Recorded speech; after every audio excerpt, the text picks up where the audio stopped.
Welcome, everyone. Thank you so much for joining us for today's event, Nothing About Us Without Us. I'm Nana Khanna, she or her pronouns, or they, with Positive Women's Network. And this event is being hosted by the U.S. People Living with HIV Caucus and a series of other people living with HIV networks, where we will be talking about the federal response. And I'm going to go ahead and introduce my co-moderator here, Ronald Johnson. Do you want to introduce yourself? Hi, I'm Ronald Johnson. I chair the steering committee for the U.S. People Living with HIV Caucus, and I'm really happy to be here with all of you. Thank you so much. So we're really thrilled to have everybody joining us here today. We're going to give it a couple minutes for folks to come on. If you're on the live stream on Facebook, be sure to go ahead and share the link to your own Facebook page, any organizational Facebook pages you have, to just get everybody on the thread and watching this with us. Also, let us know that you're here. Go ahead and check in the comments on Facebook or YouTube. Introduce yourself. Let us know your name, your pronouns, where you're dialing in from. If you're with a particular organization or formation, we'd love to just have a sense of who's here.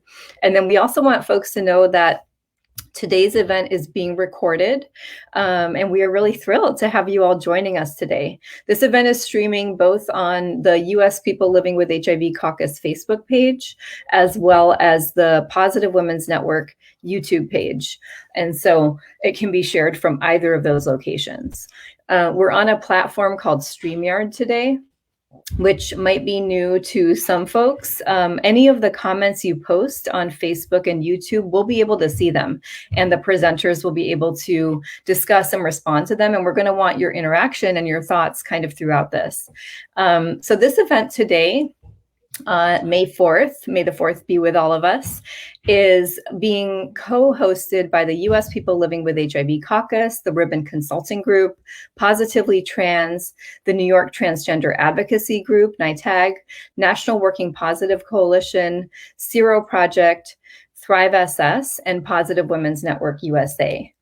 You can go to the next slide, please. And so the flow of our event today is basically a welcome, which is what we're doing right now. Again, the U.S. People Living with HIV networks, talking about what we really want to see from the federal domestic HIV response, what could be different, what could actually transform the response structurally to be more accountable to people living with HIV. Then we'll go into some discussion and Q&A with all of you. And so we're looking forward to seeing your comments and interactions, questions, and things like that in the chat box. Then we'll go into a second panel that is really looking at, what does it mean to bring people living with HIV back into the federal HIV response? And we'll explain what we mean by that in a little bit. We have some fabulous presenters here with us today that we'll introduce a little bit later, but I think you can see, you can see their names up here. You're really going to be hearing from a range of perspectives, diverse range of perspectives. But this is really a group of people living with HIV networks that are coming together to say, these are the things that we see collectively. These are some problems we're identifying. And we also have a bunch of solutions we want to put forward and ask folks to think about. And we really want this to be a conversation with all of you. This is the first in a series of events and opportunities to engage that we will have with the people living with HIV network. So at the end, we'll go into a discussion and a Q&A, as well as opportunities to get involved and a closing.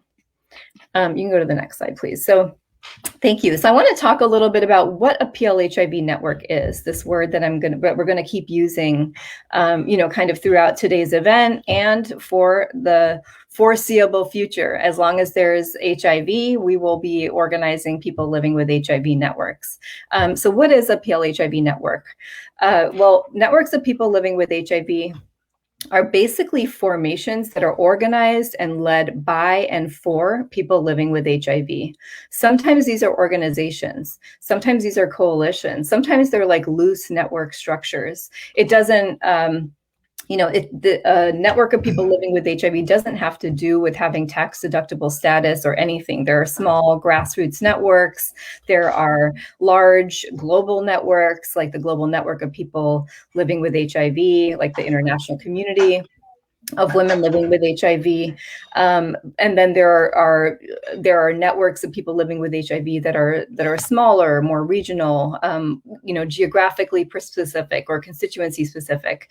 But the key characteristics shared by networks of people living with HIV are that the leadership is accountable to a constituency of people that are living with HIV, that we have mechanisms by which we consult with our base. We vet our priorities with a base. We get our priorities from a base, right? So when we speak, we're not necessarily representing an individual perspective. We're representing the perspective that we've heard from our members, our base, our constituency, and we're also able to be held accountable by that base and constituency.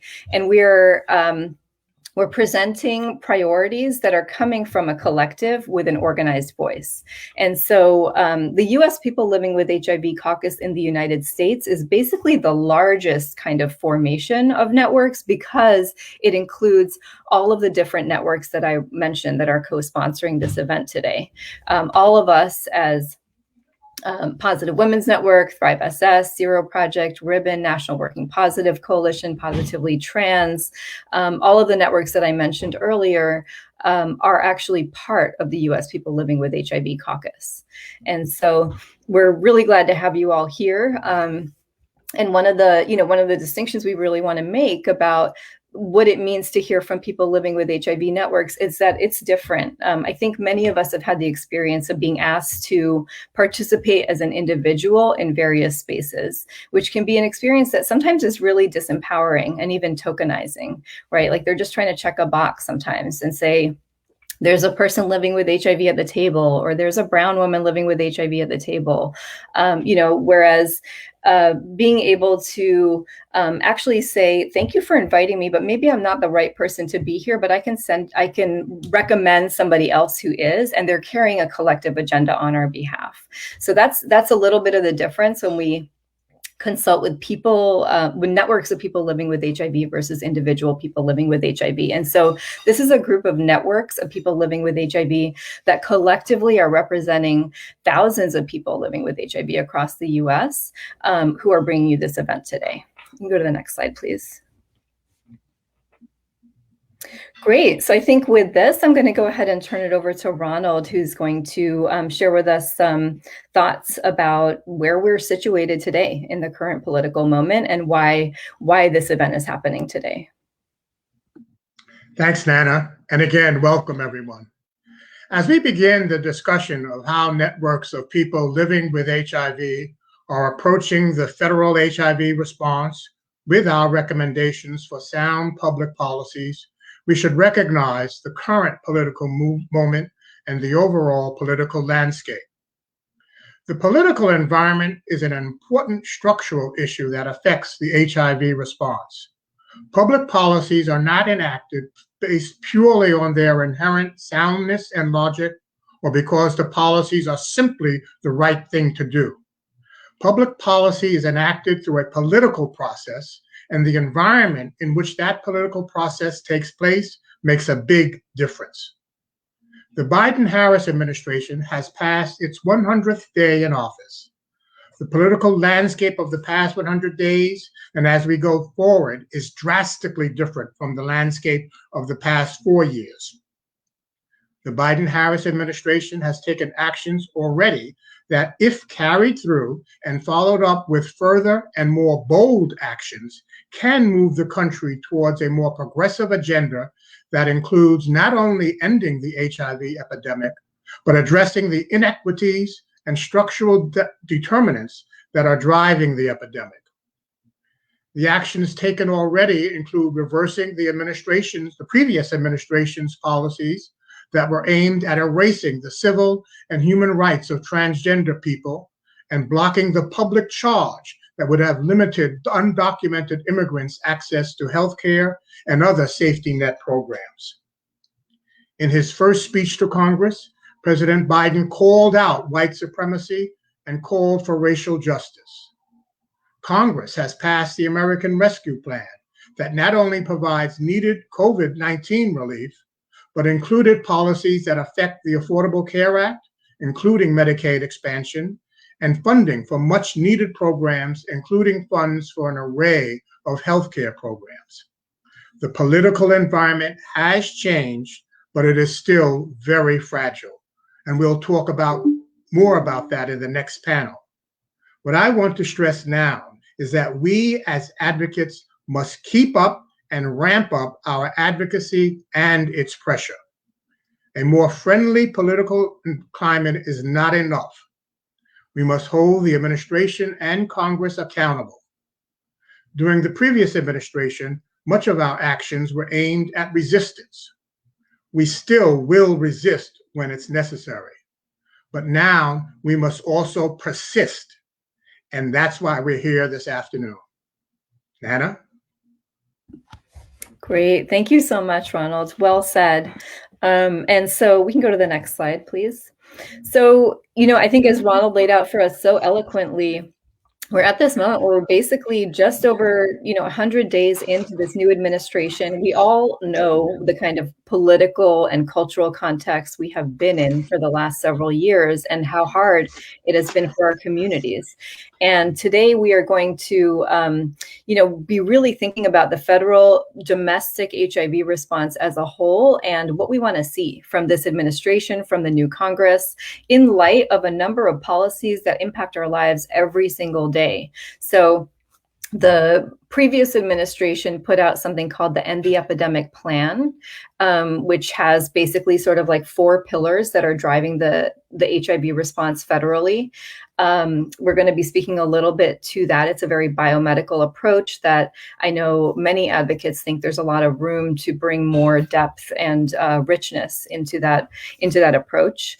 Also, in the very last days of the previous administration, federal agencies released an HIV National Strategic Plan, which is designed to guide the federal response from a variety of federal agencies over the next 5 years. And so this is these are big national plans that are basically determining what the policy priorities are for the administration and Congress, how funding will get allocated, and what is thought about in terms of the HIV response. And so we're going to be talking about all of that. There are also programs like the Ryan White program and the HOPWA program on which many of us rely and depend. And we know that, in fact, over 500,000 people living with HIV are getting services from the Ryan White program. And so there may be some ways that the Ryan White program needs to change to be updated better to better serve people living with HIV in 2021. So we'll be talking a little bit about all of that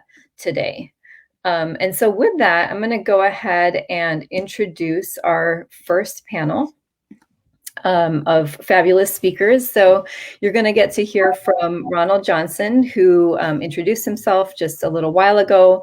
Ronald is very humble about all of his expertise and accomplishments, but Ronald has a long legacy of really being on the front lines of fighting for all of us. And it is because of work of people like Ronald Johnson that I am even here today and able to do the things that I do. And so Ronald is not only the chair of the U.S. People Living with HIV Caucus today, but has worked throughout multiple administrations at the federal level on responses to the HIV epidemic, as well as in New York State, it has been key in the response and in many organizations in Washington, D.C., and also served on the President's Advisory Council on HIV/AIDS in the Clinton administration.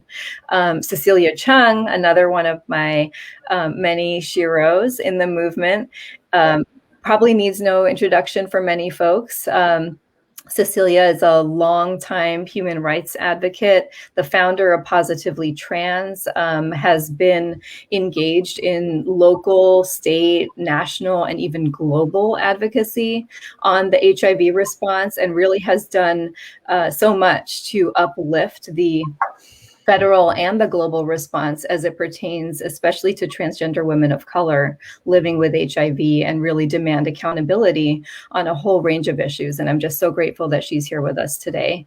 And finally, my co-director, Vanita Ray, the amazing Vanita Ray from Positive Women's Network USA, who is an attorney by training and has had so many different kinds of experiences in community organizing even before she got involved in the HIV community, and brings all of that expertise and that wisdom to the work that she does now to really build power, especially for Black communities and folks in the South, around demanding a racially equitable, racially just, and gender equitable and gender justice driven response to the epidemic in the United States. And so these three really fantastic speakers I know are going to have a lot of wisdom to share with us today. So I want to just invite them, first of all, to open up with one question. How would you describe where we are today with respect to the domestic federal HIV response, and what opportunities and challenges do you see? And I'm going to invite any of you to start off, and then others can pick up.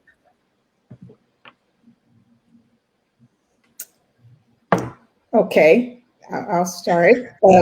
I think, and thank you so much, Nana, and I really feel honored to be with Cecilia and Ronald here.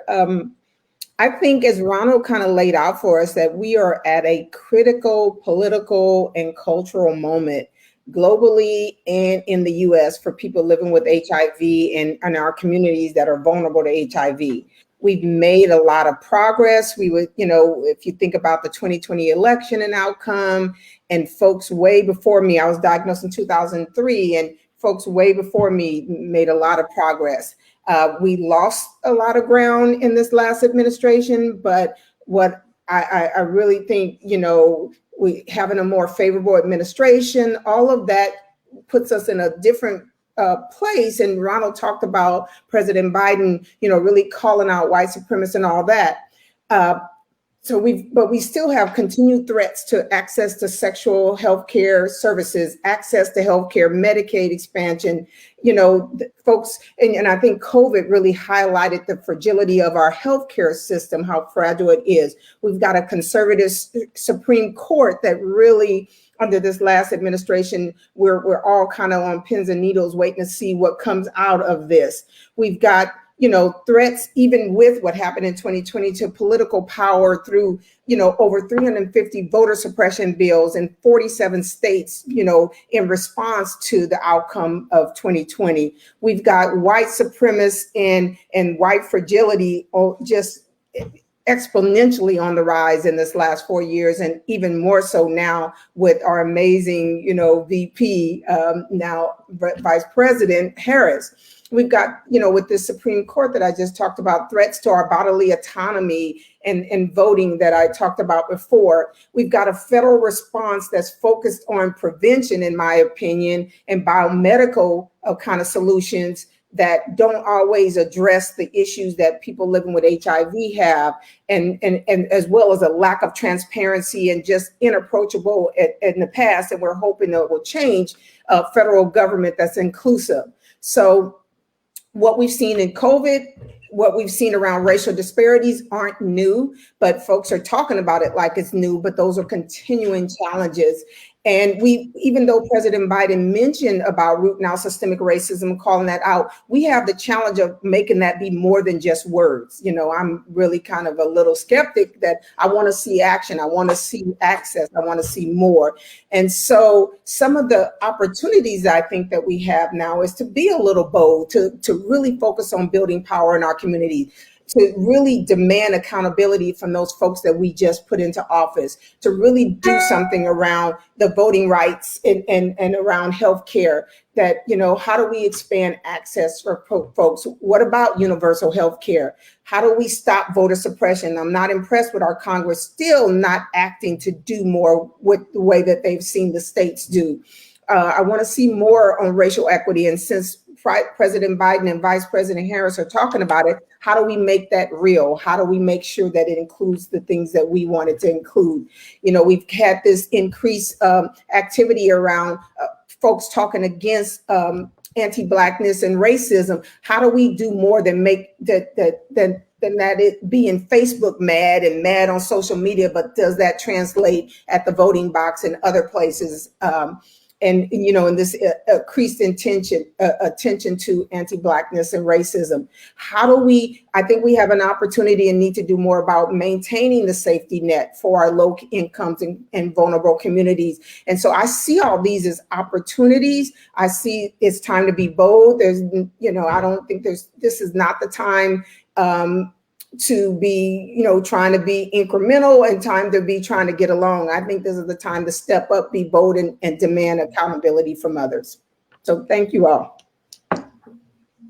I want to just jump in really quickly and add to what Vanita has said. You know, like I think that Vanita had really eloquently like listed a lot of like what we could do and what, you know, like the government should be doing. And I think that in the way that I see it, you know, I think when it comes to resources, you know, like there is still a colonization of resources, which means, you know, like not all resources are being utilized equally for all POHIV, you know, and, you know, especially when we look at how rural area is being funded and how urban area is being funded. So those are like arbitrary disparities caused by, you know, the system itself, you know, and this is an opportunity for us to engage our representatives and legislators and let them know that, you know, like when we talk about health equity, that means eliminating a lot of these kind of like arbitrary limitations, you know, including, you know, who gets support, you know, like for services, you know, like, and questions like, you know, like eligibility. Why would we ask somebody about their immigration status when we want everybody, you know, like to live like with a good health outcome? So there are a lot that we can do to change, you know, and one other things that I want to just touch on is language justice. You know, like one of our colleague, Marco say a lot about language justice, which, you know, also resonate with me, being somebody from a different country, born and raised, you know, with another language, you know, like other than English, you know. So, you know, to really understand and, you know, and build like health literacy means that we have to understand exactly what was the kind of information we're receiving, what it means, you know, and so we can ask appropriate questions. So we don't live in a vacuum, and neither should the healthcare systems, you know, that we're accessing. You know, it must be tailored to our needs, you know, and it must recognize our humanities and our individualities. I would say all of the above, certainly. And I think when we look at the domestic federal response, I think at the moment we're in a good place, but it is not a solid place, as Vanita and Cecilia noted the many threats. So the domestic response is still, as it should be, a work in progress, and that's why our advocacy is so important. And as we approach the 41st anniversary, the 41st year, with the 40th anniversary, if you can call it that, next month, we still have so much more to do. And when we look at particularly in the populations that both Vanita and Cecilia mentioned and the issues, I would add older adults living with HIV and all people who are aging with HIV. And we need to think of the care structure that we need for the next 20 to 30 to 40 years, because that's how long people living with HIV will be, hopefully, with the treatments, and that we need more to accessing it. So I think we're in a good place, by no means a solid place, and the kind of boldness that Vanita talked about is very, very important, and we'll be talking about that throughout the day. Thank you so much. Powerful opening comments. I think one specific question I want to ask you all is, how can the federal response better attend to the needs of communities most impacted by the HIV epidemic? You all have kind of alluded to this, but specifically, what do we need to see happen? What's missing? What do we need to see happen in the federal response? So let me get started with this, and and then Vanita and Ronald, please feel free to jump in at any time. I think that Vanita, when like she responds to the first question, like she mentioned about like meaningful involvement of people living with HIV and AIDS, and so what it means is that we are allowing ourselves to be the experts of our own lives in the implementations and the designs and and the priorities of services and interventions that would help us live a longer life and have better health outcomes.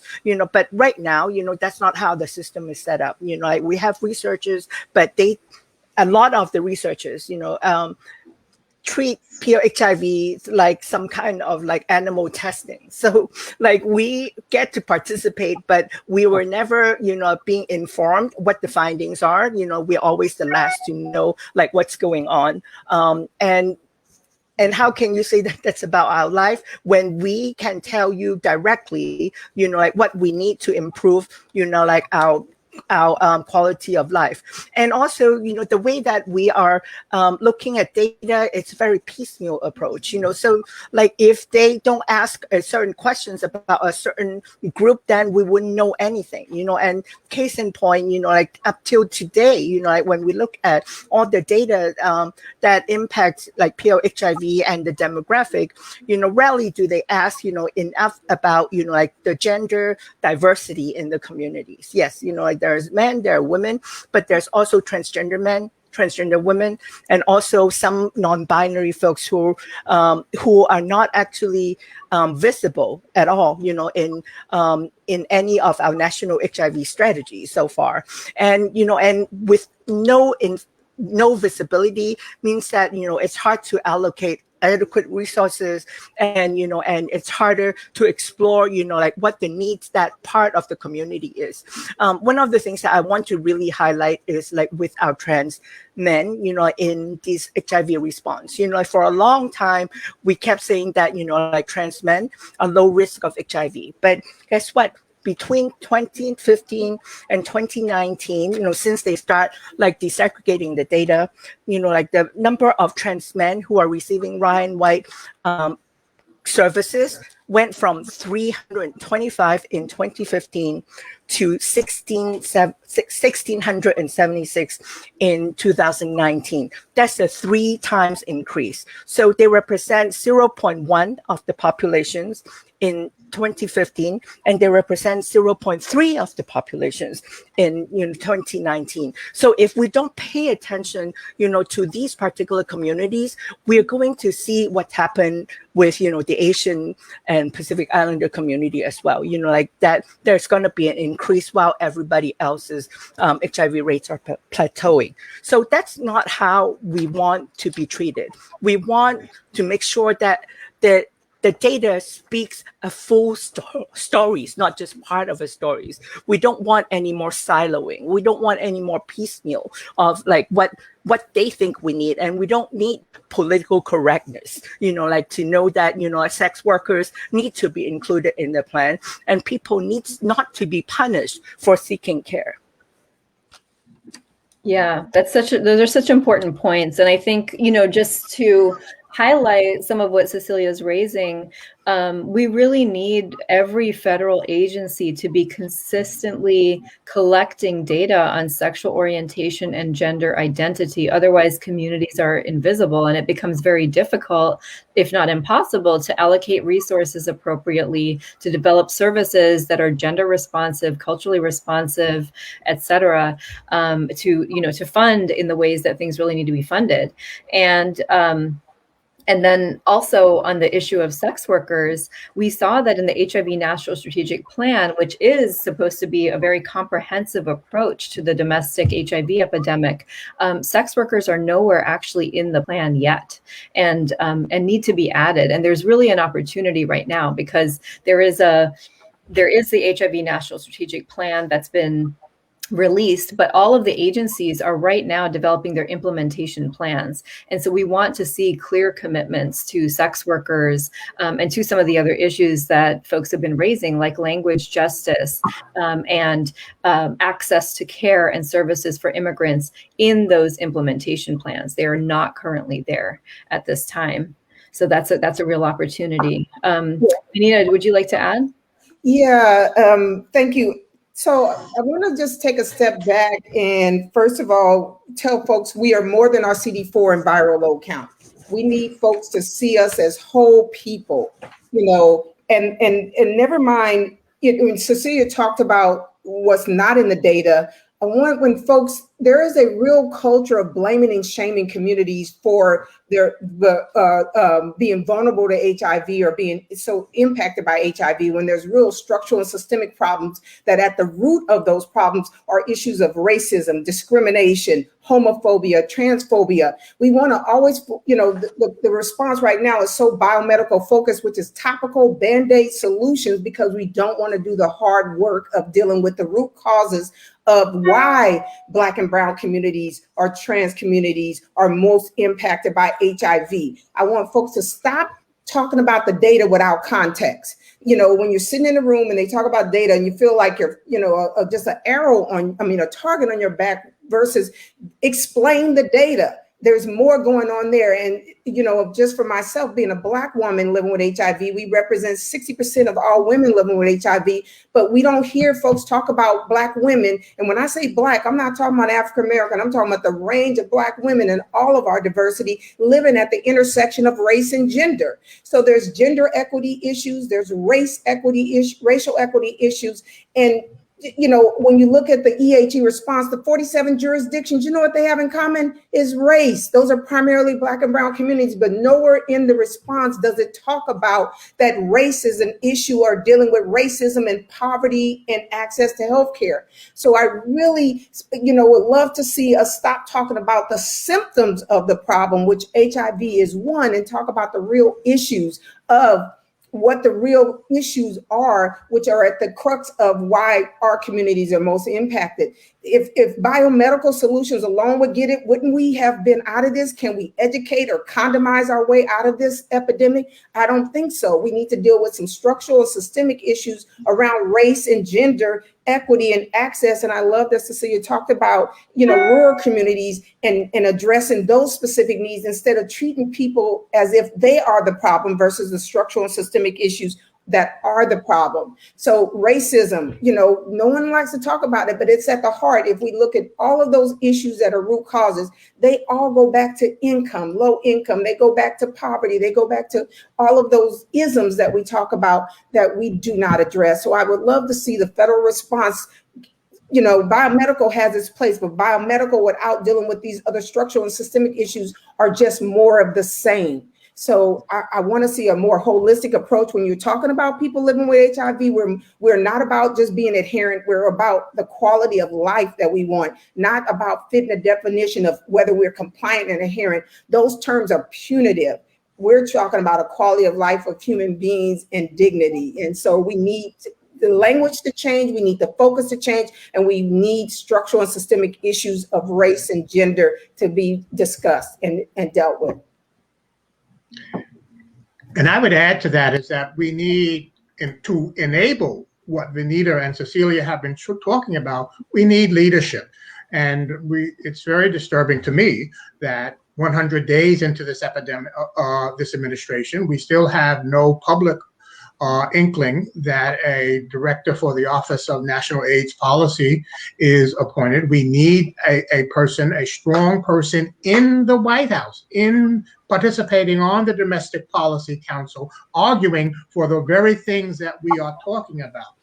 That have to be involved in the HIV response. That entails leadership, and that leadership ought to be in the White House in the person of a director for national AIDS policy. Thank you so much. And I think we left out one issue about meaningful involvement of folks living with HIV in the response.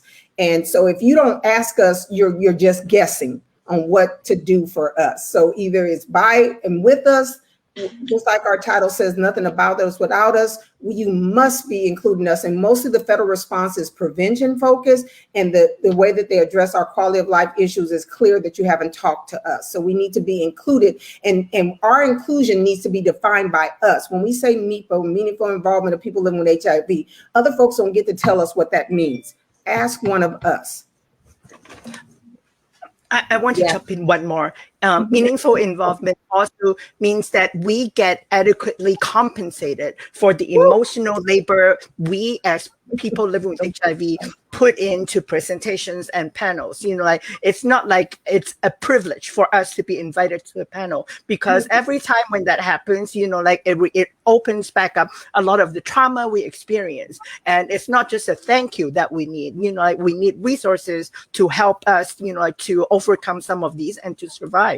So if we don't get compensated, that sends a really poor message to the entire community that our time and our lives is not worth, like the value, that we are contributing.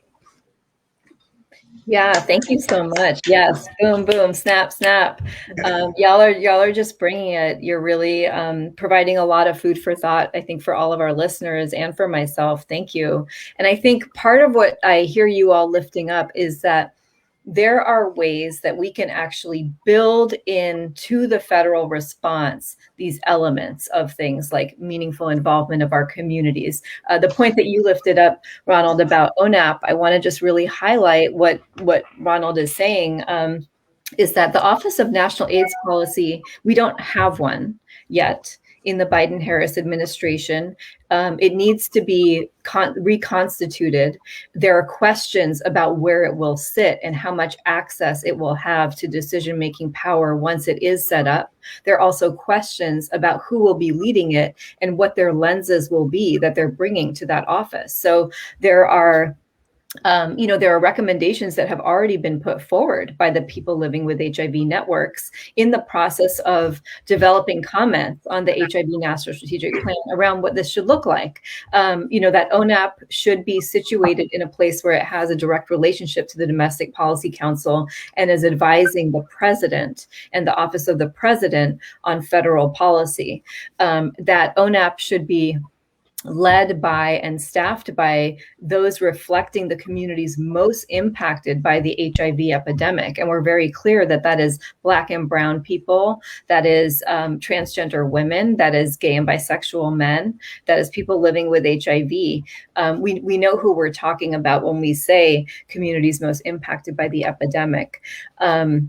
There are also opportunities, in other countries, there are written in civil society mechanisms for networks to participate, PLHIV networks to participate in federal decision making. So rather than them saying, oh, we asked for comments and we got 200 comments, and so we involved the community, there are mechanisms that can be used, like saying, we're reserving a couple of seats on the Presidential Advisory Council on HIV/AIDS for delegates from the U.S. people living with HIV caucus to have an accountable voice in those bodies, or on the CDC HRSA Advisory Committee and the Office of AIDS Research Advisory Council, these major advisory bodies that are providing guidance to federal agencies on what the federal domestic response should look like. Those could actually have sitting seats designated for people living with HIV networks. So there are a lot of opportunities at a structural level to change the way that the response is happening. I know that folks have talked a little bit about MIPA. Is there anything you want to add about meaningful involvement in the response and what you'd like to see that look like? One thing I would add is that, and it's the theme of accountability has already been mentioned today, but to continue that, we need MIPA community engagement to be built into the system and the process in such a way that states and local jurisdictions are held accountable for making community engagement a reality. It should not be seen as an optional choice for jurisdictions or something that they do to check off a box. It should be a viable meal part of plans at all levels. And the CDC, HRSA, should hold jurisdictions accountable for the degree to which they meaningfully involve the community. I don't see that accountability being carried out at the moment, and that must be, in my opinion, a key part of the federal response, is that community engagement is not optional. It is an integral part, and jurisdictions will be held accountable for achieving it. And also making sure that the language in the plan is easier to understand by everyone, not just, like some professionals or academic, because by doing that, we're excluding who's the most impacted a lot of times. So in order to do that, we really need to decolonize, who we think is a qualified experts, in these strategies and also in drafting this plan. So the last thing I would say about MIPA in the federal response is I hear with EHE and other efforts that community engagement gets mentioned a lot. And I don't think there's a real shared understanding of what folks are talking about. It's mentioned as a vision, not a requirement. And folks will say that they did it because they involve planning bodies or whatever, which is I live in Houston, 4 million people. Our planning body is 38 people.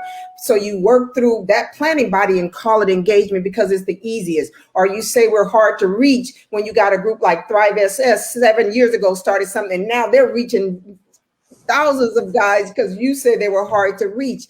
We want more effort put into us defining what engagement really looks like when it involves our community, instead of these low barrier ideas or tokenizing ideas of what engagement should be. And there's no real definition. So when we say community, you're talking about agencies, you're talking about everything else. We need community engagement defined for people living with HIV. There's so many efforts being done by our community that are easy to tap into. You could look at undetectable equals untransmittable, started by a person living with HIV, being run by people living with HIV. They're not invisible. The caucus, everybody we just talked about here, who we are here, we are not invisible. We're not hard to find. So we have access to thousands of people, positively trans, thrive. So we are the ones who need to be talking about what MIPA looks like and should look like. And it should be a requirement. If folks don't check the box in according to our definition of what meaningful engagement is, it's not happening. Because we've got plans out there right now that don't reflect us, don't look at our needs, don't address our quality of life, but yet folks will say they engage the community. So it's by and for us. We're the ones that define what it is. We're not hard to find, and we are ready to be partners in this effort. But if you have not engaged us, be prepared, because now is the time we need to hold those agencies accountable. You can't end the epidemic without us. And end it for whom? Is it ending it for Black women? Is it ending it for white gay men? Who are you ending it for if you're not talking to us? Yes. Snap, snap, snap. Thank you. Thank you all. So we do want to transition and hear from our next panel soon, but I think the last question I want to just put to this panel is about a specific issue in the federal response that is like kind of an underpinning of the response. And that is this issue of molecular HIV surveillance. This is an issue that is being raised consistently as a concern by people living with HIV networks. If you look at the End the Epidemic federal plan, it is one of the 4 pillars. If you look at the HIV National Strategic Plan, molecular HIV surveillance is really hidden, but it's still there. It's masked as, using data effectively to drive the response.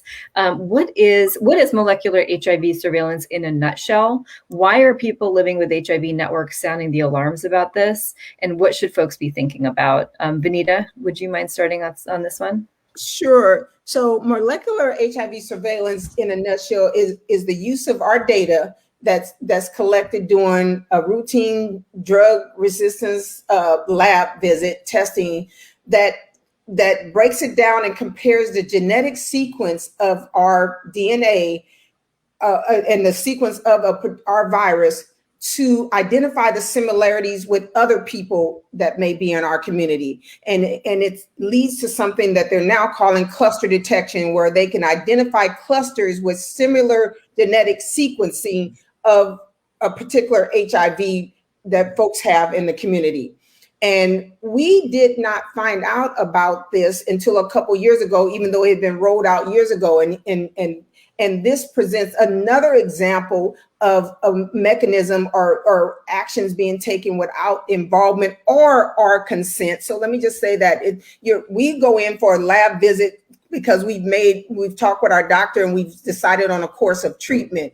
And other folks have decided to use our data or use our physical information for another purpose without our consent. And using that to supposedly map where people live and where HIV is similar. Again, not done with our consent, rolled out without talking to us. And we have raised issues that are associated with this around privacy, consent, the way that our data is being used. We have vulnerable communities that this data is being rolled out. So because folks have said, well, we need this so that we can make sure we get services to the community. There's been no cost benefit that we've seen that showed us that the increased risk to our safety that this kind of surveillance provides, whether it's for our trans community, our sex worker community, our immigrant community, or already over surveilled communities, that there's been no efficacy really shown why this should be done and how it's being done without our consent. What happens is, because HIV is a public health issue, in the name of public health, folks can violate the privacy rights of people living with HIV. It ignores the humanity of people living with HIV, and HIV is a public health threat, not human beings who happen to be living with HIV. So this technology rolled out, folks are in love with the science of it. I didn't even mention that on issues around, you'll hear later around HIV criminalization, that this technology, the threat of it and the use of it is being used to put people behind bars, who may or may not have done anything wrong, for consensual sex.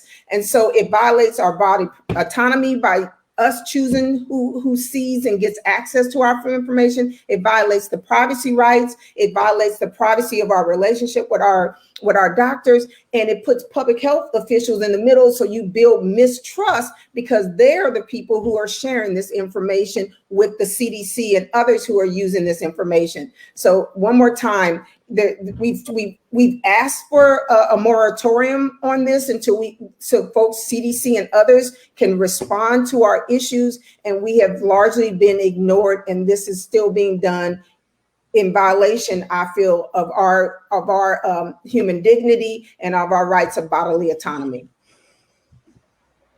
So powerful. Yeah, thank you all so much. And we did have the chat is on fire, by the way, the comments coming in on Facebook.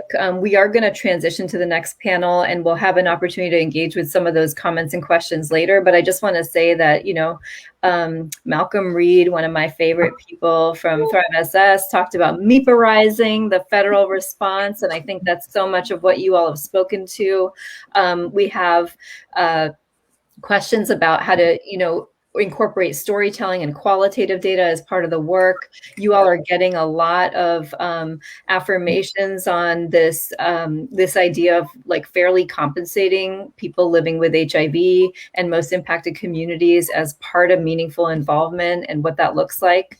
And then also there are some questions about specific examples, about best practices that maybe we can talk through later. And then folks are also lifting up concerns about molecular surveillance in light of HIV criminalization laws, which is very real and a very important concern. And it's exactly why the networks are pushing back on this and saying, you rolled it out without our consent, without our knowledge. We didn't even know our data was being used by this, like this. In many states, there are they have 60 or 80% of the genomic sequences of people living with HIV in those states that they already have access to. Did we know our data was being taken and used like this? No. Many of those states also have laws that criminalize people living with HIV. So it's very dangerous.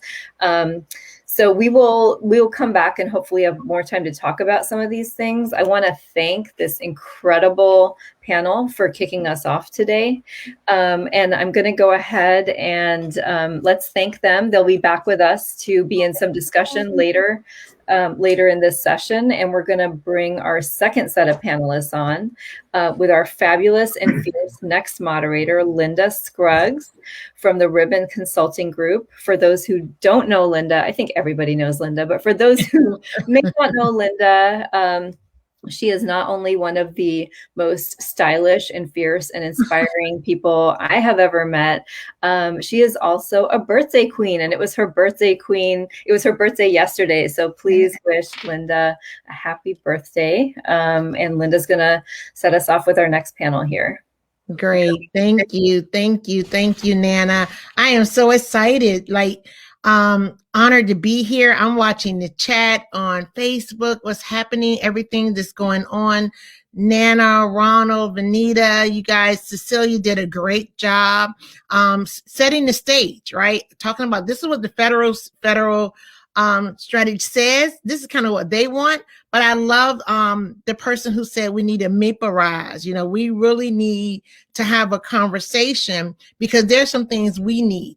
As a woman diagnosed with HIV for over 30 years, I love the call for accountability, equity across the border, across all areas. A revision in the Iran White Care Act. It has not been revised since 2006, 2008 somewhere. Does it meet our needs today? Accessing primary care for immigrants. All of these are things that we heard. One of the things that I love, I think it was Vanita May has said it, no more Band-Aids. We're not taking Band-Aids anymore. We need to address the root cause, and not just the root cause of a few people to satisfy us at the moment, but really looking at the whole entire part of who we are as people living with HIV. Not only you can't do it without us, we're not going to allow you to do it without us. Ronald said it at the top of the conversation. We will argue. We will fight. We'll come after you if that's what we need to do. This is the beginning of a dialogue, but it's really not the end. So to help me finish this discussion, I want to invite my panelists to come in. I'm going to, Vanessa Johnson is going to be with us from Ribbon. Lorenza Lewis from Thrive SS is with us. Marco is with us. Come on in, everybody. I'm excited to see you. Everyone's smiling. I know you're a hot fire. I wrote all these notes while the chat was going on. They really transitioned us to around the policy pieces, right? But as a person living with HIV, what I really want, you guys to do is to bring in the piece for us. I didn't see Kiara. Is Kiara here? I am here. Okay, here she come. All right. Everybody's here. I love it. So I really want us to begin the framing. I want to ask each one of you to introduce yourself.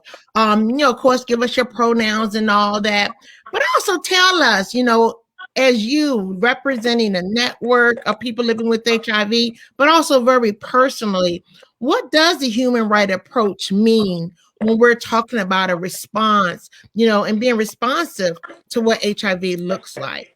Hey, Marco, can I start with you? Yes, can you hear me? Yeah. Perfect. I love the question because I actually made an intentional change on my advocacy. I used to work for Lambda Legal, and for many years, I would work like crazy. An organization that was not race positive to begin with, but I would work really tirelessly, and I realized that the communities that I was the most close to, the ones that I was working with, which is the undocumented community, sex workers, transgender community, they didn't get a lot of benefits from my work. And so I realized that the civil rights, when we fight for civil rights, we don't really include everybody. We include those that have papers, that have benefits. And those who need the most help are the most marginalized and are the ones that are being ignored. So I changed my framework and I use the human rights principles for all the work that I do. And then I added a few things like I think about this people in the South. I think about people that are sex workers, those that inject drugs, etc. established in the government and in general is not enough. It's not enough, and so we need to be proactive and and we need to be creative, because that's why I love the work that I do at HIV Racial Justice now, and I love the framework that we have written that is called a Declaration of Liberty. Okay. All right. Thank you, Marco. Thank you. That's incredible. Who wants to jump in? I don't want. Time. Okay. I'm gonna close my my cam, so it can be maybe better, the reception. Okay. Thank you, Linda. Yeah, I'd like to comment. Thank you. My name is Vanessa Johnson. She, her. I'm part of Ribbon, as well as many of the people living with HIV networks that are represented on this event. And I just wanted us to have a clear understanding that although the United States Constitution provides strong protections for our civil and political rights, so they say, given what's happening today, that could be debated, it fails to recognize economic, social, and cultural rights that are guaranteed by the Universal Declaration of Human Rights. And because these rights are not viewed as rights unless because of eligibility and whether or not people are being discriminated, it does not address the underlying problem of failing to guarantee for all people in the United States an adequate standard of living and other rights necessary to ensure our quality, our dignity, and respect. So I think we have to do a lot of education, not just in our community, but in society at large, as to why human rights are important.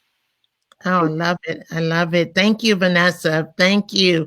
Kiara, are you ready? Yeah. You want to come on, lady? Happy birthday, Goddess. Thank you. Thank you. So my name is Kiara St. James. My pronouns are she, her, goddess. I'm the founder and executive director of New York Transgender Advocacy Group. And one of the reasons why I founded New York Transgender Advocacy Group was like the conversations we've been having. The previous panel did an amazing job really highlighting, that we have to address root causes of disparities within our various communities that are here today. And so understanding as a Black woman of trans experience that one does not simply get HIV because I am Black, I'm a woman, or I'm trans, but it's because of access to opportunities, right? But also the fact that it's not just violence that my community specifically deal with, walking down the street, and somebody may want to throw a bottle or, even worse, but it's the structural violence that has existed since the establishment of this criminal enterprise called the United States of America, right? And so what we have to start addressing, and what I try to do here in New York City, is address the root causes of discrimination, but also approach it with a holistic approach, and as someone who identifies as being African, ways of knowing who were we before we were told we were this, right? And so that's something that we have to really get back to. And the fact that we live in a society that is really rooted and dictated by cis white men saying these are the communities that are we're going to praise and we're going to center, mainly cis white men, cis white women. In other communities, we're going to if they're lucky, we'll throw them some scraps. And I feel one of our responsibilities today is really to address that. And I love the approach of meaningful involvement. People living with HIV is so important and critical at this time. And understanding that, I tell people, we have to not make the same mistake we did with Obama, right? For 8 years, we stayed at the inauguration. I'm talking about Black folks, right? Come on now. We stayed at the inauguration. We did not demand as much as we could have. It's our responsibility to remind Biden and Harris that it is because of us, Black women, Black LGBTQIA folks, Black men, that Biden and Harris is in office. And so we have a responsibility to say we want a return in our investment for putting you in office. And that means the $674 million that he's allotting to HIV and AIDS, we should get the bulk of that. When I say we, Black and brown folks, Black women, Black trans women, Black men, Black trans men, Latinx folks, we should get the bulk of that funding. And because what happens a lot, especially here in New York City, is that, the bigger organizations, multi-million-dollar organizations with a budget of $60 million a year, they are the first one that gets funded with money that should go into communities. And I talk about often, we have to start addressing when folks are saying, organizations specifically are saying, we don't have, no, our organization is not Black, it's not brown, but we do target them. We don't want to be targeted, we want to be centered. And so we have to make sure that we demand that Black and brown organizations that are led by us, that we are funded and that we are not like targeted by cis white organizations who get to police the purse strings for us. And so, yeah, I think it's really important that we all start pushing to create that world that we want to see come out on the other side, not just HIV, but COVID-19 as well. COVID as well, right? Because we're dealing with multiple pandemics. Kara, that's fabulous. I love, and I didn't think about the framework that many of us stayed at the inauguration, right? I went to 2 of those Obama balls. I mean, did we get too wound up in it that we really didn't get it? And I think it still goes back to what Ronald said. We're holding folks accountable. And we will fight. I added the piece, we'll come at you, because it really did take, our village is the one that took you over. So we have expectations. This is hard being a moderator because I'm like on fire over here, got a lot to say. But Lorenzo, come on, talk to me a little bit. What does it mean? What does human rights approach to HIV response look like? And then I'm going to ask you guys also to start talking about biomedical interventions and rights-based. So in that sense, because just transitioning us, it's a lot to say. But come on, Lorenzo, start us off. Well, thank you, Linda, and happy birthday. Thank you. Lorenzo, my pronouns are he, him, his. And I'm a member of the Self-Love, HIV Acceptance, and Power Building Department of Thrive Support Services in Atlanta. Thinking about your question, I cannot help but be just a little sad because right now in Atlanta, it's raining, right? And people living with HIV are out there in the rain without housing. But I'm going to get to that. Let me start answering your question, all right? The human rights approach really, to me, looks like going back to the fundamental human needs. We need security, we need shelter, we need support. And it also looks like having a disposition of service instead of satisfying the consumer. You know what I mean? We're not consumers. We are people fully deserving of everything this country has to offer. And there's an urgency missing in ending the epidemic that is not applied to us because, like Vanessa was saying, that dignity, that respect for us as a people is not there. So it looks like caring, and it looks like going back to those fundamental needs for me. That's great, guys. We're gonna have to do some speed dating. I know it's a lot going on, but I do want you guys to just talk a little bit, maybe a couple of you talking about the difference between biomedical interventions and rights-based interventions for people living with HIV. Who want to tackle that one? I can give it a go.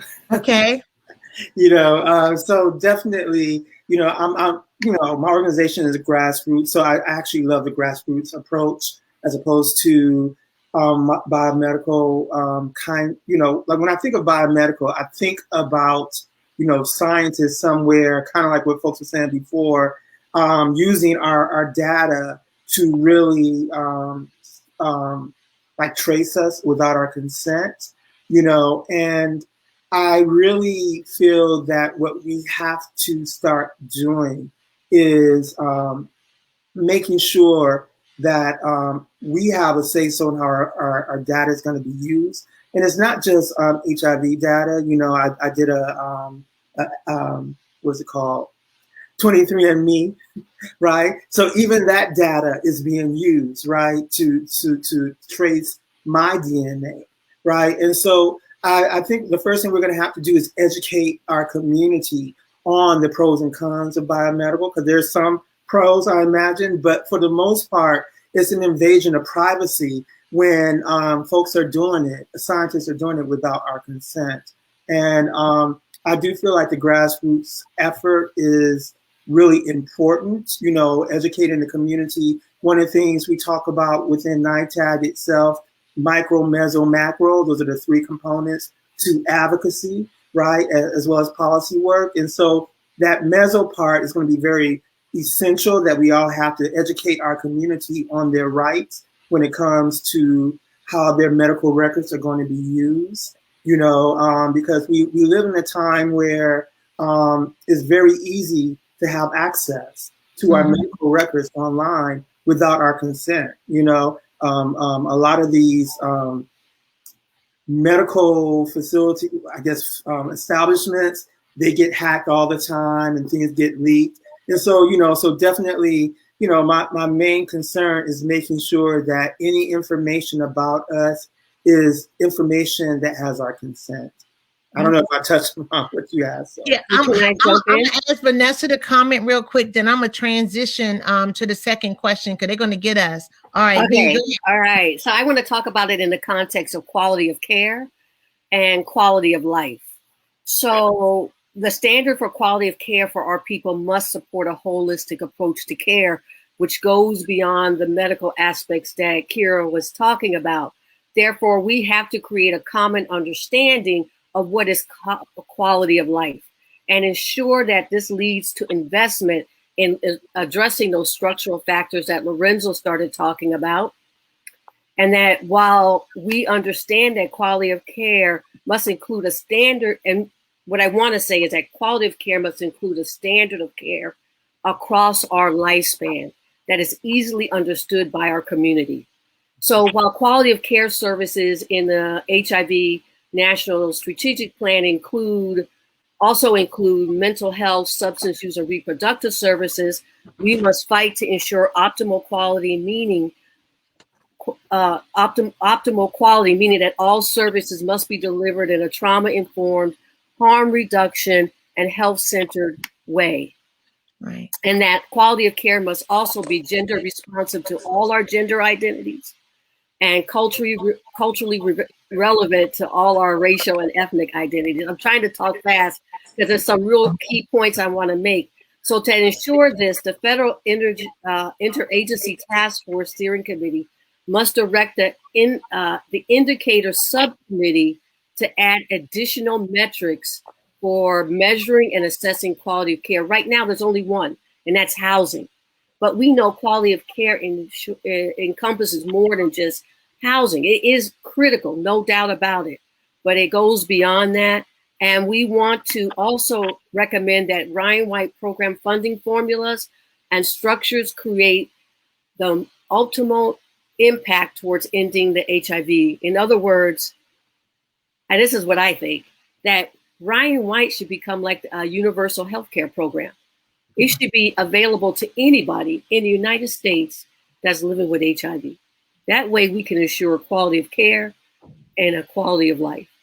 Wow. Wow, Vanessa. That's a perfect transition into our next question. Thank you for that. You know, I think it was Benita Ray said in the chat that they can't educate, test, and prep our way out of the HIV epidemic. There's some real work, structural work that's going to have to be done at all. I mean, it's almost like some crisscross puzzle that we can't just start one word at a time. We can't start one place or one population or one part of the country at a time. It really has to be structural. And I love that you said, you know, why can't we have this for everyone? I'm a transition because you started talking about housing, right? So we know, but I want to transition when you're thinking about the current version, right? Not the final version, the current version of the HIV National Strategy Plan, you know, thinking about people living with HIV, what is missing for us, right? You know, what talk to me a little bit, Lorenzo. I know you earlier you was talking about you want to talk about housing. Jump on us with some housing pieces, guys. I'm gonna ask you to speed date a little bit. I see in the chat they're saying seniors and all this stuff. So come on, Lorenzo. Really quickly, I just want to go back to that last question and just a quick example of how a biomedical approach would show up. It would show up in, for example, in the survey with the overuse of the word infect or infected. You know what I mean? Whereas the human-based approach would have language that is less stigmatizing for me as a person living with to even take the survey. So just really mention that we, it's very pervasive. With housing. Now, I live in Atlanta, and the first thing anyone would say about the housing situation in Atlanta is that it's a mess. We are a rapidly gentrifying city. There is a severe lack of affordable housing, and there is a significant red tape when it comes to HOPWA. When community-based organizations try to be a part of the solution and try to provide some remedy for people living with, especially Black same-gender loving men who are, super affected, can't afford to do so. We don't get to do so because it takes months and sometimes over a year for landlords, organizations, agencies to be reimbursed to where they cannot even provide that service and be a part of that solution.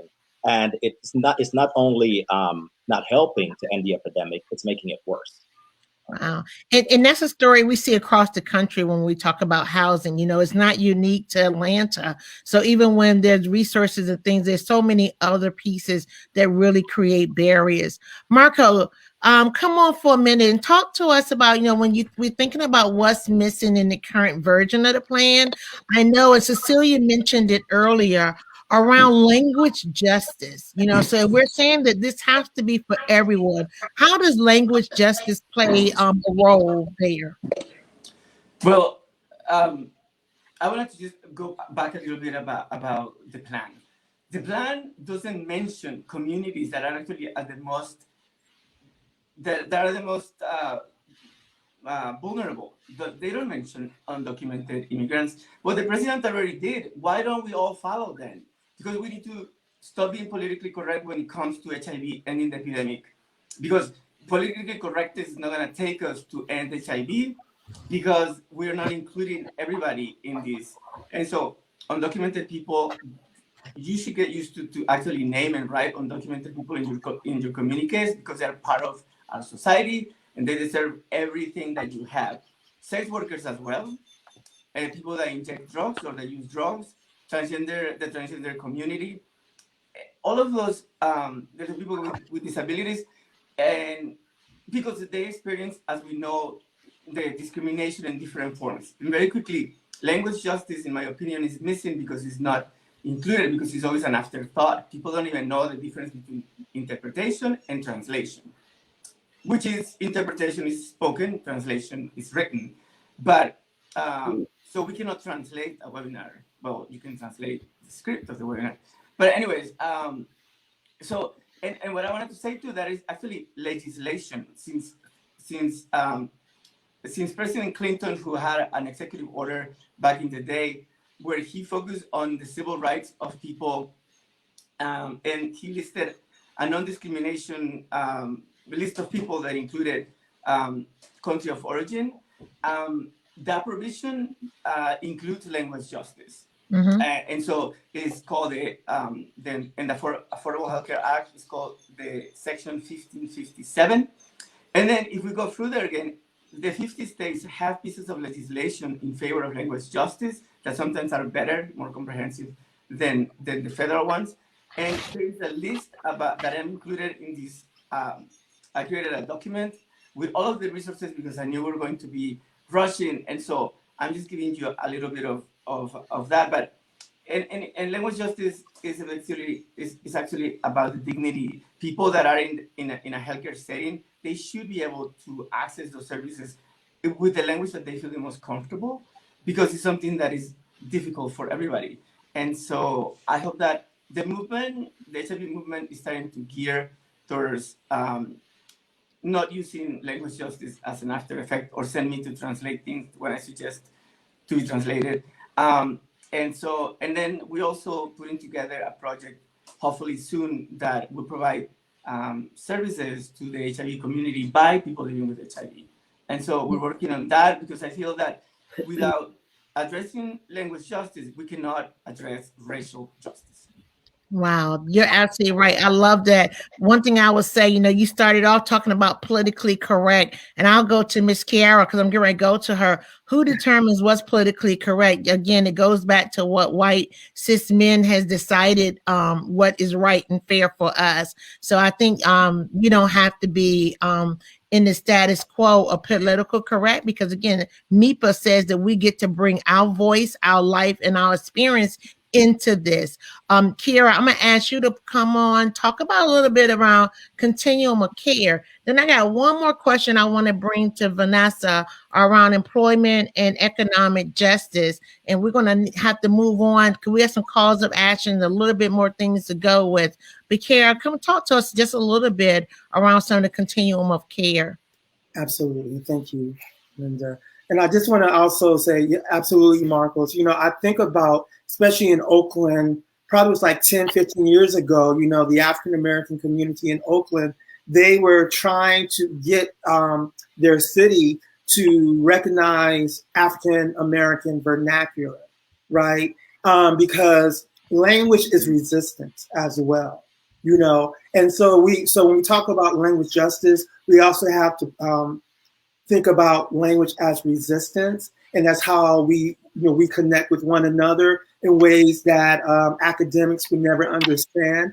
And so, we're going to have to really make sure that that's part of these conversations as well. But continuum of care is really making sure that from cradle to the grave, right, that we are taken care of, right? Here in New York City, the city is really good at focusing on the youth, making sure that the youth have housing. We have several housing programs specifically for the youth, especially LGBTQIA youth.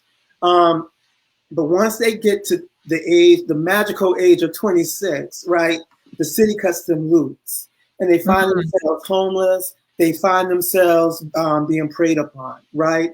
And so what that speaks to is that systems that we operate in, they have to be dismantled and created in a way that is going to create a safety net throughout our lives. Because 26, you're no longer considered a young adult. So you're going to have to wait till you're like 50, 55 to get benefits again. That's a long period of time to expect folks to navigate without any type of support, especially Black and brown trans women and Black and brown folks in general. So continuum of care is something that we have to fight for.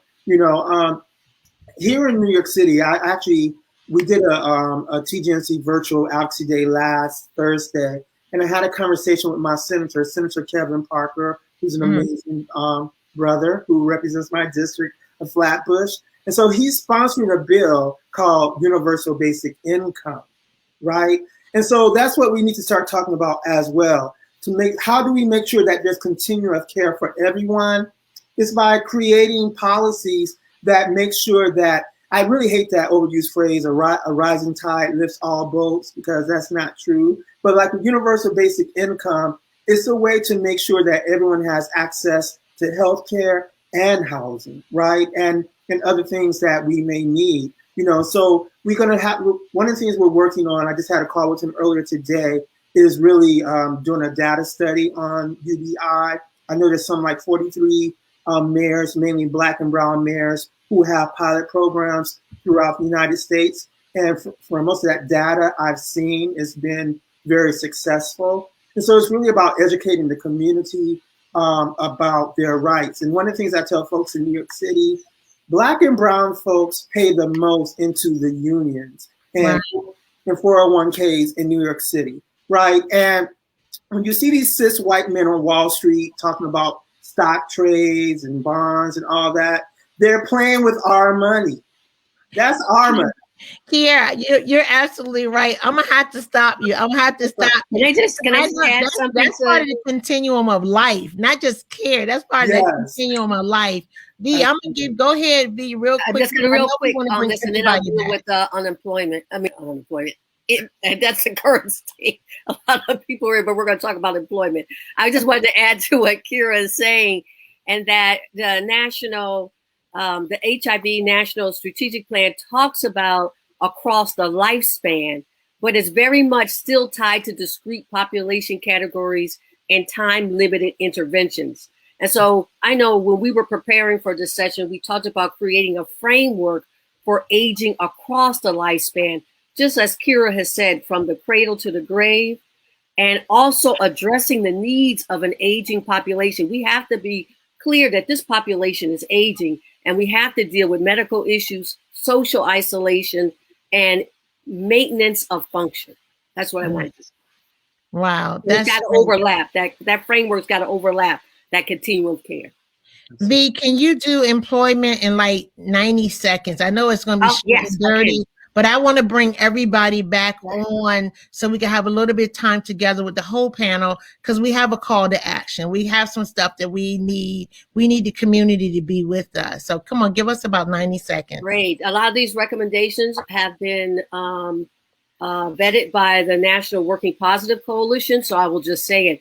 They recommend removing Ryan-White disallowance of employment services, requiring the AETCs or the AIDS Education Training Centers to implement training on benefits and addressing employment needs. And they are saying that every federal agency, including the Department of Labor's Employment and Training Administration, which is not part of the federal structure, interagency task force, be included to ensure cross-agency collaboration to respond to the needs of people living with HIV in partnership with people living with HIV networks. Wow, I love it. I love it. I love it. I'm gonna give you guys like 15 seconds. What's your last word? We're gonna, Nana and everybody's gonna get ready to come back with us. Kira, what's one word? Oh, wow. One word is shift. Shift our energy, shift our focus, and shift. Lorenzo, one word. Oh, I'll say two. People first. All right. Yay. Marco, one word. Liberation. Vanessa. Dignity. We have to keep fighting for our dignity. Wow. We know when it's not there. This panel has been fabulous. You guys are meeple all the way. Y'all have not followed any of my directions.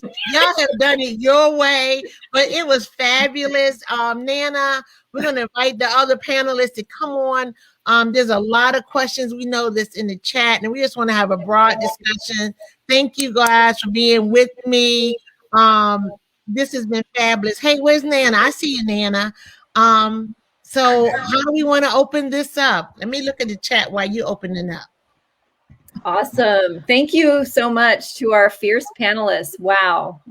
I've just listening to you and learning so much from you all. And thank you, Linda, for holding that space so beautifully. Yeah, we have a few questions that have been coming in the comments on Facebook. And I want to just remind everyone to drop your questions, your comments into Facebook. We're watching them. We're watching the live stream. And this is the time where the presenters are going to engage directly with the issues you're raising. So one of the questions we heard from Dion Hawkins a little bit earlier in the session was, are there certain initiatives or examples that you all believe can be followed that can address some of the structural and systemic issues around the response that the first panel was raising? Who's doing this the right way? What are they doing differently? And particularly, Dion is pointing out that Cecilia's comment on compensation and the importance of layman language made him curious about other best practices that can be shared.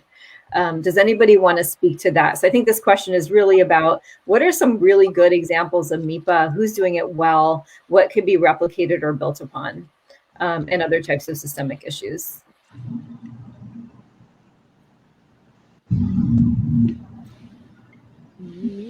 The crickets we're hearing. I know it. Volumes. So I would say that folks, anybody I've seen do this well are people who are most impacted or closer to the ground. Definitely not the federal government. I would say I work with one program that I'll give a shout out to the Sustain team at University of Houston, who not only we have an advisory group and we are compensated every month for our involvement, but also, we've been able to shape language. We've been able to include MIPA as a part of a requirement for grant funding, and the way that we look at funding, the way that we look at evaluating applications and being able to look at who gets funded and ensuring that everyone is on that group that are people living with HIV are compensated for their time monthly.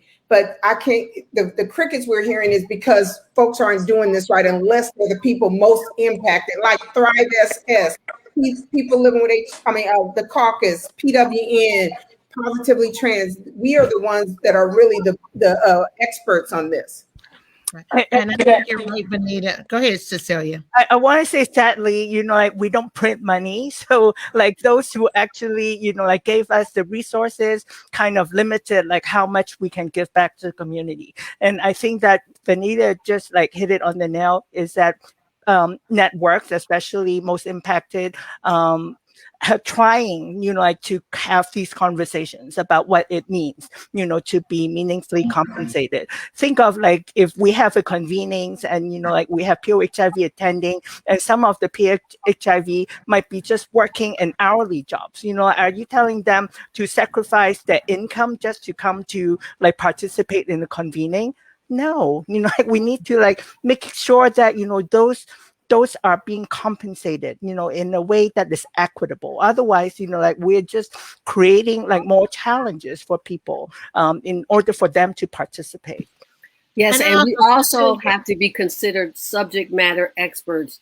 I know Linda coined this phrase, and we need to hone in on that, because we are talking about more than just presentations. We are talking about actually becoming a fabric of the HIV workforce, right, and beyond that. And we also have to, I think, as kind of the leaders or seniors, elders, whoever we are, that's 30 and up, we have to be able to show people how to do that. We have to have spaces where folks can have access to how do you cost out the value and negotiate your space at the table. Not at the Ron White table, your financial cost for your time. And it's not the same amount that you may get paid hourly, or if you have a salary, it doesn't matter. I'm coming to your table, not a representative of them. I'm coming to the table because I have something that you need, and you have to access my community to get it. So I agree with Vanita. I don't think a lot of folks outside of the small circle are doing the MIPA. And I think it's one of the things we may have to figure out. How do we create an implementation plan? How do people actually implement MIPA into their structure space? And I think, this is something that the caucus and others do provide technical assistance on and advise on. And so we want to also urge folks to contract the people living with HIV networks to provide expertise to you.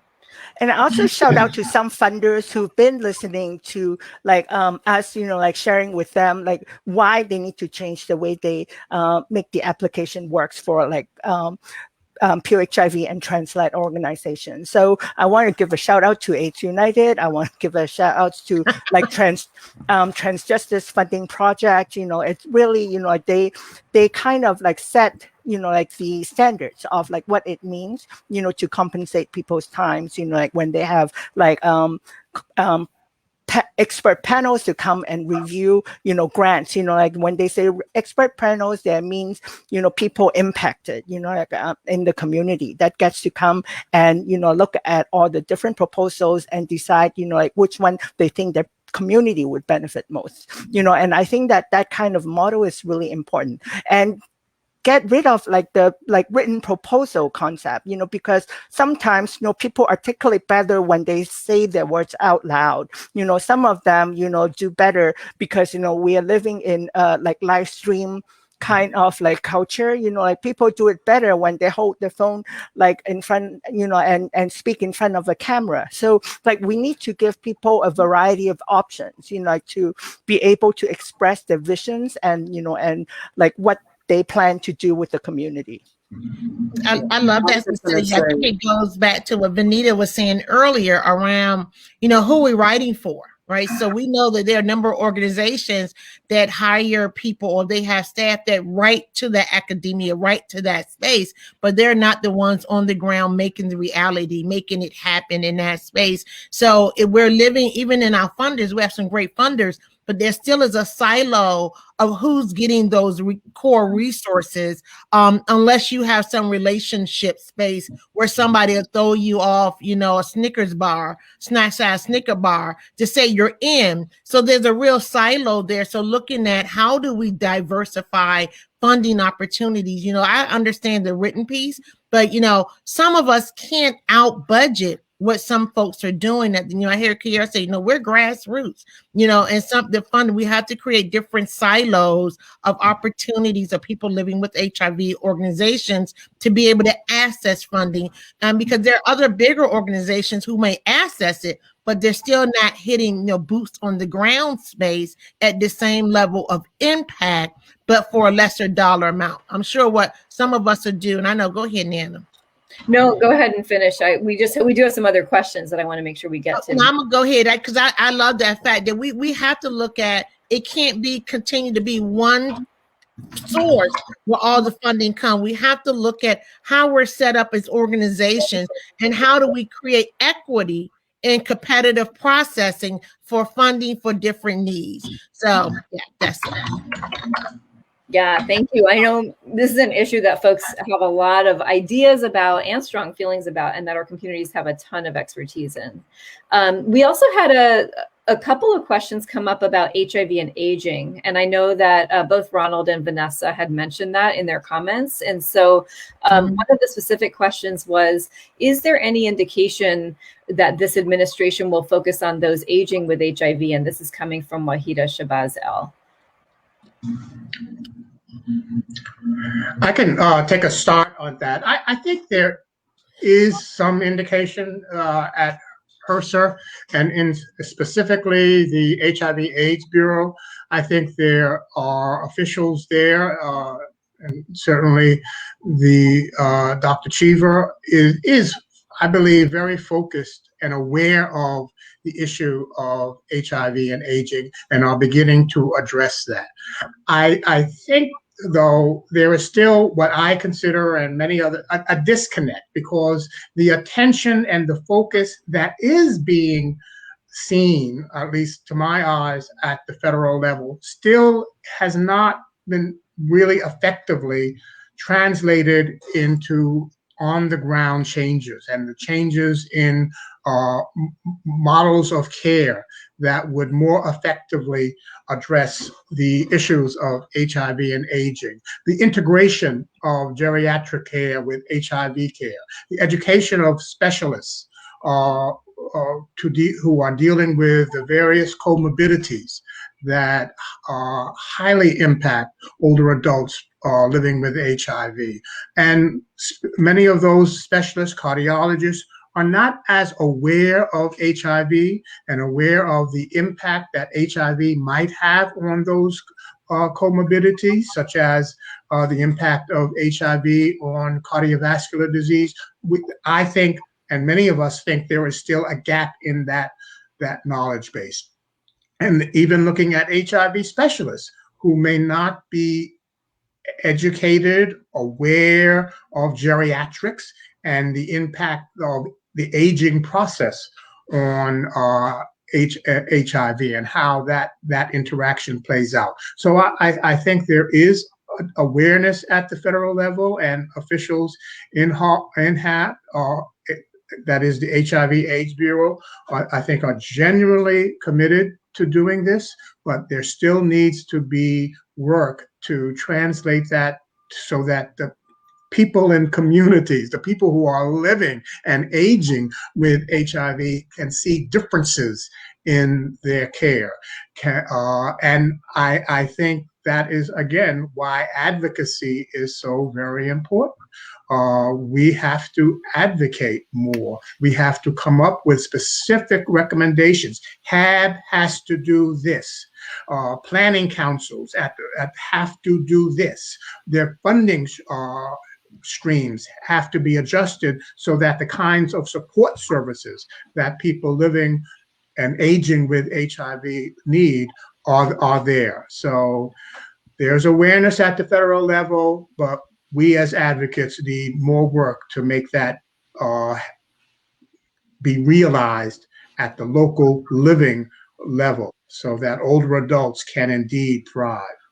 Hey, Nana, can I ask a quick question kind of to the audience? And I know we won't be able to get direct responses, but Ronald just said something, we are the advocates, across the country, us people living with HIV. Many of us are living on and working on and volunteering on these planning bodies. If the caucus would come up with a list with our recommendations, would you be willing to take them to your planning body? Because we can come up with it, but we really need you to be willing to take them out and actualize them in your home community. So I wanted to ask because I would love to see some responses in the chat.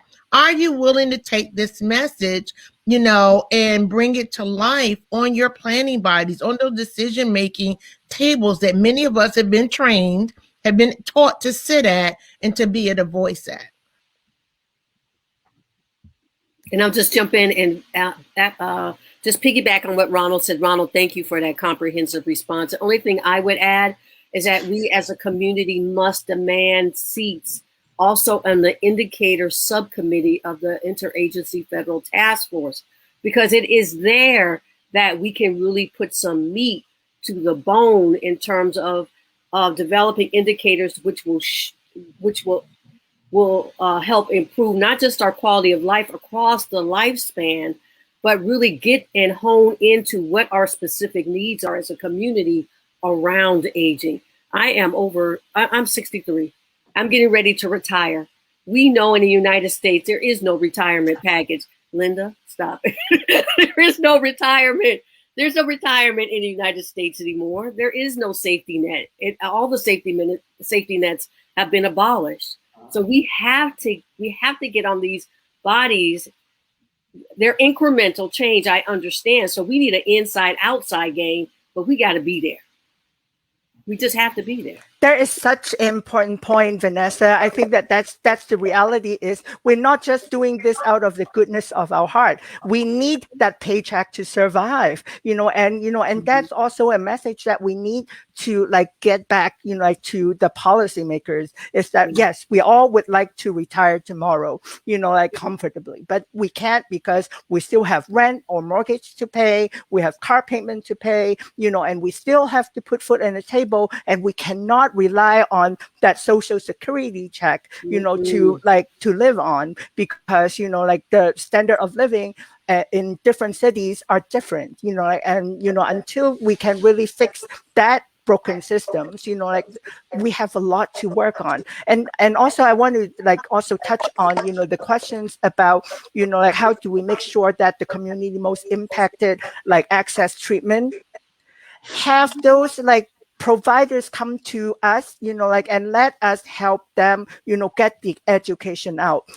Guess who knows where the community is? The, people who are part of that community. So for us, trans people of color know exactly where to find other trans people of color. We don't expect our cis white allies to know where we go and, what kind of entertainment or venues that we go to.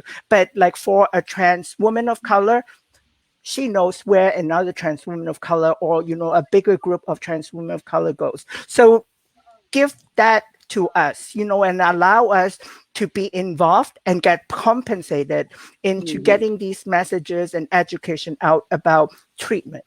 And I think that, that's a lot that we can say, but it's not about going to a doctor's office, with a pharmaceutical lab representative and let the providers know, oh, these are the new medications, because they don't know the side effects. We do.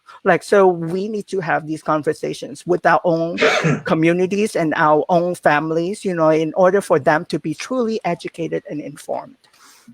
Linda, I just want to say one thing. I love the question you just asked about folks taking back to their planning bodies. But one of the things of advocacy is the planning bodies are bureaucratic mechanisms. And we got to teach people how you bring that back there. because all of them have processes. I mean, you gotta understand the game to be a player in it, and you got just bringing it up in a meeting ain't the way to get it in there, because you know the rules. You know it's a train that moves whether people get on it or not. It is not the most transparent and inclusive place. So we need to teach people, whether it's in the how to best meet the need, where is the process that you can bring something back versus just say bring it back. Let's tell them how, because we know you're going to be frustrated if you don't understand the game. You got to know the play to be able to play the game with them. I also want to say very quickly, can you hear me? That as we do all this work here in the US, we need to reflect also on the rest of the world. Because if we don't have a retirement plan here in the US, let me tell you something. In Namibia, there is zero. And so I think that as an advocate, as a grassroots organizer, it is a good practice to actually look down to the South, look down to where people of color are and where we come from, to actually regain. Sometimes the best ideas and the better solutions come from them, but we just don't do it. And so I will invite everybody, as we do human rights framework work, then let's also be culturally relevant or humbled about the work that we do, and remember that we're not just here in the US, that there is people that every single action of us actually affects their lives. I think that that's a good reflection for all of us.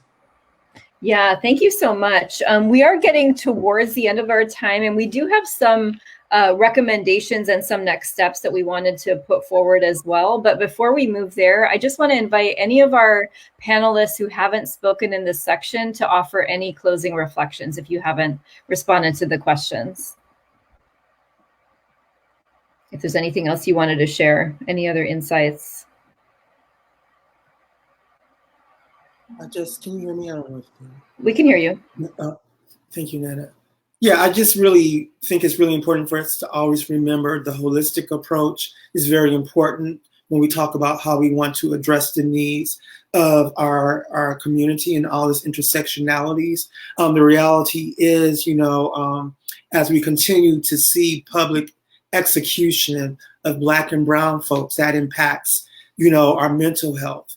And I just think about the scene. I didn't see the movie. I just know that she got an award for it, Halle Berry, right? And Halle Berry, she was going through like some type of emotional breakdown, and she just wanted to feel a connection, right? And she said, I just want you to make me feel good, right? And so when we think about like why there is a lack of progress on why like Black and Brown folks are not accessing healthcare the same way, is because we're not addressing racism, anti-Blackness, right? These systems that bombards us every day, to where we just, we rather than probably take care of our health, we just want somebody to make us feel good, right? So we don't go for that follow-up.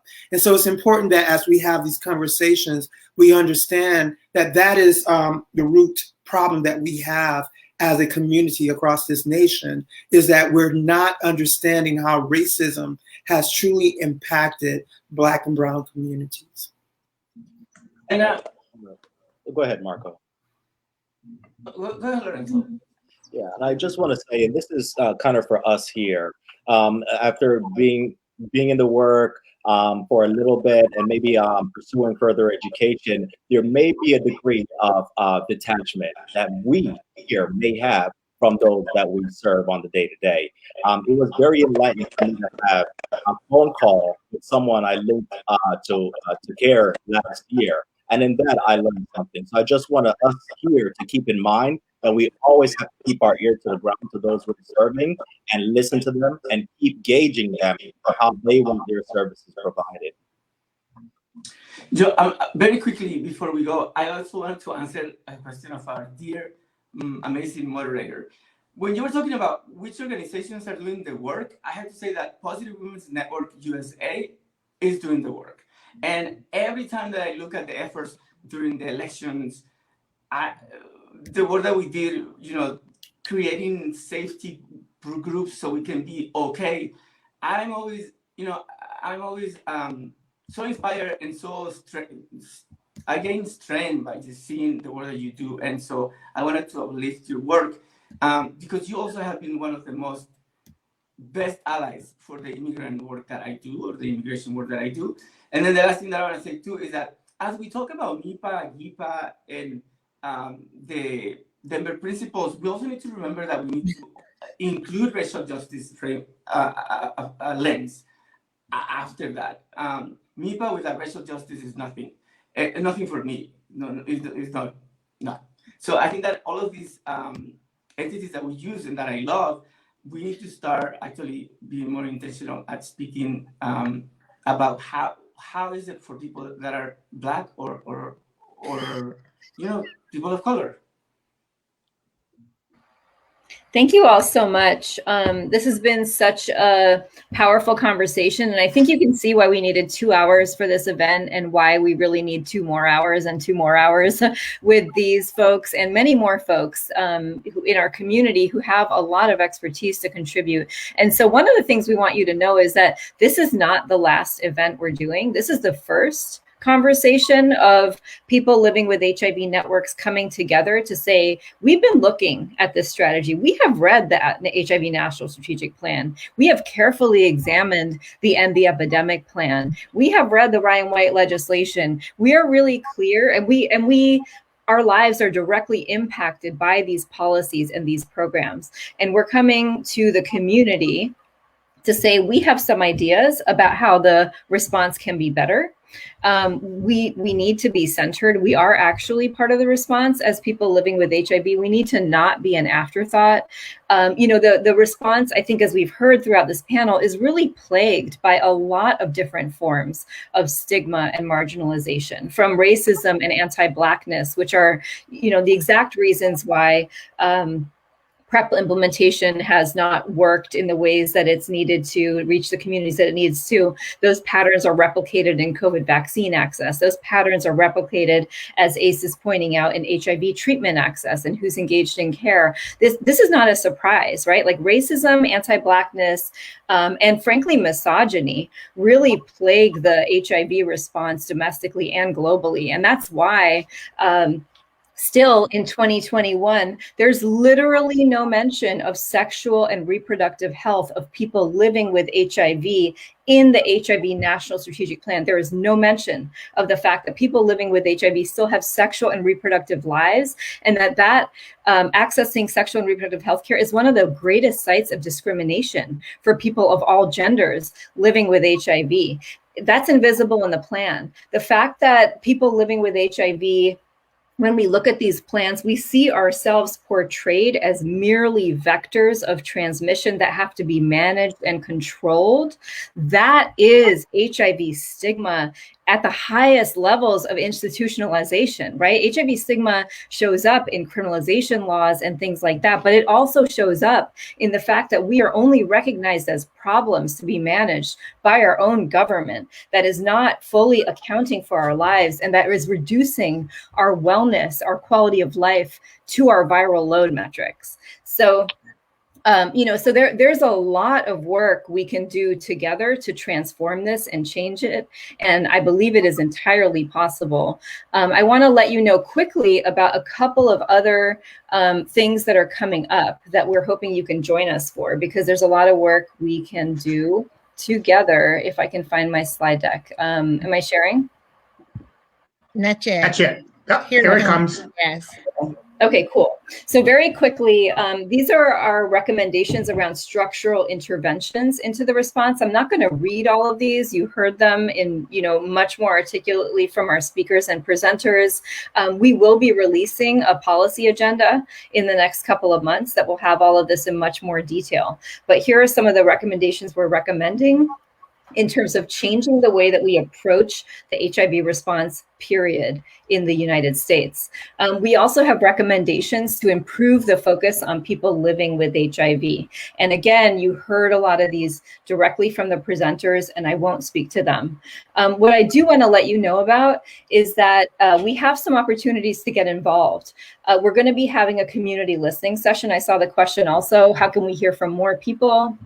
about what some of the priorities are. This is an iterative process. We are going to be hosting a week from today a community listening session for people living with HIV only, where the networks are hosting this space to listen to people living with HIV about what's live for us as a community. What are the policy changes we want to see? What's really happening on the ground? We're going to be using that to inform the development of our policy agenda. And we'll continue to host events overall, kind of throughout the year. So stay tuned, sign up, go to hivcaucus.org. If someone could drop that into the comments, that would be great. Yes, that's the registration link for our May 11th session. hivcaucus.org is a way to get involved. If you want to see the policy agenda when it comes out, please go to pwn-usa.org and sign up on our list. We'll make sure that you get that, as well as the invitation to any other events that we're going to be hosting together. I'm going to go ahead and turn this over to Linda to close us out today. Wow, Nana, this is absolutely fabulous. Everyone, this has been a fabulous time. As Nana said, we probably could be 2 more hours with you. I want to say in closing, I want to thank all of the panelists. As Nana said, this is just the beginning. So I want to thank you guys all for allowing me to be with you. This has been a great think tank of people living with HIV taking a stand, and not just taking a stand, we're turning the page to you next. We need you to be with us on May the 11th, right? We don't want to just be the privileged group of Black people, brown people living with HIV. We need to hear your voices. We want to be at all corners of the country, all corners of everywhere. Please be with us on March the 11th. That is so we can take not just what we have, but what you have, and translate and influence the policy document that we will be developing, not just on behalf of the caucus. We are a representation of all 1.2 million people living in this country. So we need your voices, your insight. Again, we want to thank you, Nana, Vanita, Kiara, Marco, Ronald, Cecilia, Lorenzo, Vanessa, and there's so many people behind the scenes, right? And all of those folks who are moving the slides and taking notes, everyone has been part of this. We thank you. Please read, please listen out. But more than anything, please let somebody know that this happened today, and let them know to be with us on May the 11th. Good night, everybody. Thank you. Thank you so much, everyone. Bye, everyone. Thank you. Thanks, Nana.